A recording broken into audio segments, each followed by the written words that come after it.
Сәлеметсіздер ме әріптестер, мен Солтанова Айнұр Жұмабекқызы сіздерге сабағымның қысқаша көрінісін көрсетуге дайынмын.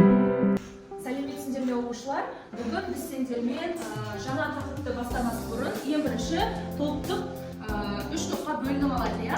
Қазір барлығымыз тақтаға қараймыз. Барлықтардың аттары осы жерде рандомдық бойынша жазылып тұр. Қандай топқа бөлінесіздер, сол топ бойынша барып отыра қаламыз.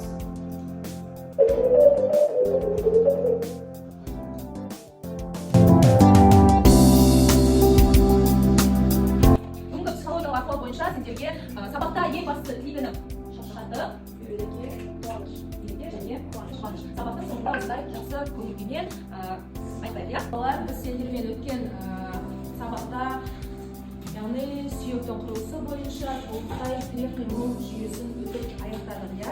Енді бізде жаңа бөлім координация және реттелу. Бүгінгі сабақтың тақырыбы қандай, ол не туралы болатындығын қазір сендерге жүйе бойынша түсіндіріп беретін боламыз. Барлығымыз видеоға қарап тыңдайық. Сәлеметсіздер ме оқушылар? Бүгін біз адам ағзасындағы ең маңызды сезім мүшелерінің бірі көру мүшесін, яғни көздің құрылысы мен қызметін өтеміз. Сабақ барысында көздің қандай бөліктерден тұратынын, әр бөліктің қандай қызмет атқаратынын және көру процесі қалай жүретінін түсіндіреміз. Енді көру мүшесінің құрылысы мен гигиенасы бойынша бізде сабақтың мақсаты көруді қабылдаудың ерекшеліктерін зерттеу және көру гигиенасы ережесін сипаттау болып саналады. Жалпы балалар, сендерге бір мынандай сұрақ қойғым келеді. Бәріміз білеміз, иә? Бізде бірнеше сезім мүшелері бар. Қандай сезім мүшесін білесіңдер?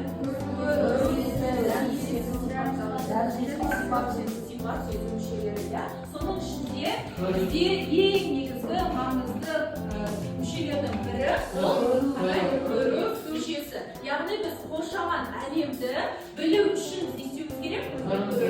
Көруіміз керек. Яғни барлық ақпаратты біз көру арқылы қабылдаймыз. Мен видео көрсетпес бұрын сіздерге мынандай сұрақ қойғым келіп тұр.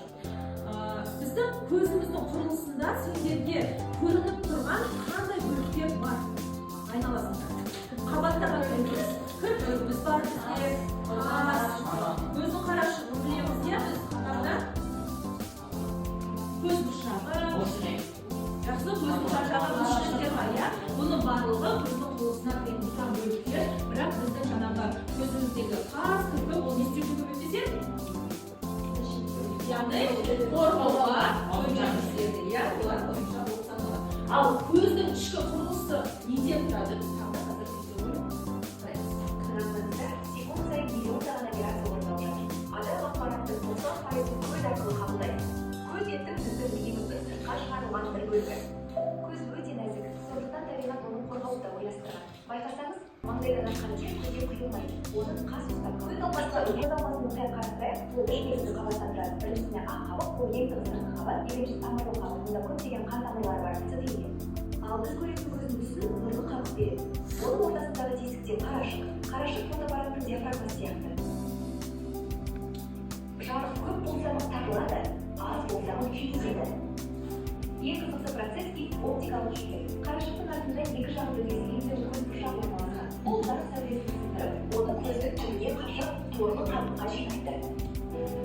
Көздің ең түбіндегі есе торлы қабық жатыр. Мұнда жарықты теретін таяқшалар мен ұстап жататын ұқшалар бар. Физика заңы бойынша торлы қабыққа заттың бейнесі кішірейтіп және төңкеріліп түседі. Төңкерілген бейне көру жүйесі арқылы мидың шүйде бөлігіне сегізде бөледі. Яғни бізде көзде неше қабат болды сонымен? Ақ қабат,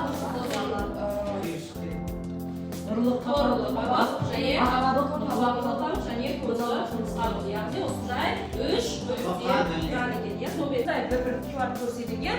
Қазір топ-толы телефондарынан ақырын ашып, көздің құрылысын визуалды түрде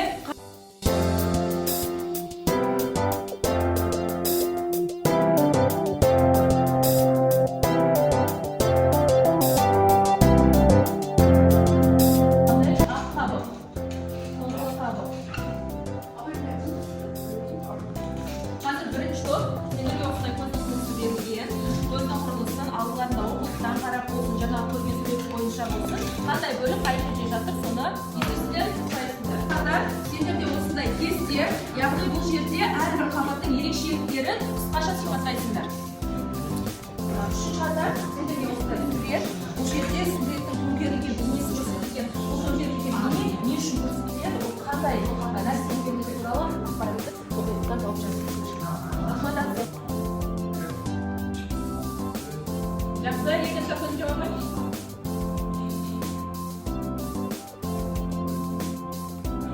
Жақсы.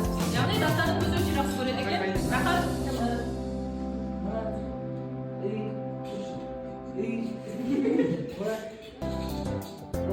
Рахат бір көзін жу.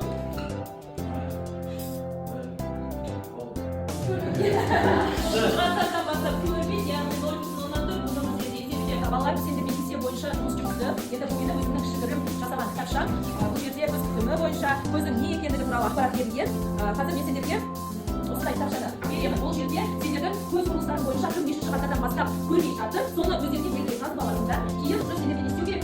Дәрігерге бару керек. Қарау керек. Себебі қазіргі таңда сендердің телефон көрулерінен, жаңағы кітапты дұрыс оқымауларынан не істеп жатыр? Көздерінің көру деңгейі түсіп жатыр. Яғни ол бізге жақыннан көргішті және алыстан көргішті деген ауруларға байланысты, иә. Жақсы. Енді балалар, барлығымыз кестені аяқтап болсақ, енді бүгінгі сабақты қорытындылау үшін мен сендерге фотоаппарат әдісі арқылы бірнеше сұрақтар қойғым келіп тұр. Сұрақтың жауабын білсеңдер, қолдарыңды көтеріп жауап береміз. Жақсы ғой? Әрбір топқа жеке-жеке сабақ соңында кім қатысып отыр бағаланады. Бірінші сұрақ. Пигмент анықтайтын қабат. Қайсы деді? Дұғылы. Жақсы. Енді бүгінгі сабақты аяқтау үшін сендермен кері байланыс алалар. Бүгінгі сабақтан кейін біздің білім базарымызға қаншалықты нені қабылдадық, сол туралы кішігірім білу үшін кері байланыс жасайық. Келмеген шықпаған оқушылар бірінші келіп экранды басыңыздар болады. Ары қарай. Барлығы түсінікті. Ары қарай. Жақсы. Ендеше оқушылар, сендерге барлығы түсінікті болса, егер көру бойынша білу және түсіну тапсырмаларын орындап қойған. Білу және түсіну тапсырмалары. Жақсы ма? Сау болыңдар. Назарларыңызға рахмет.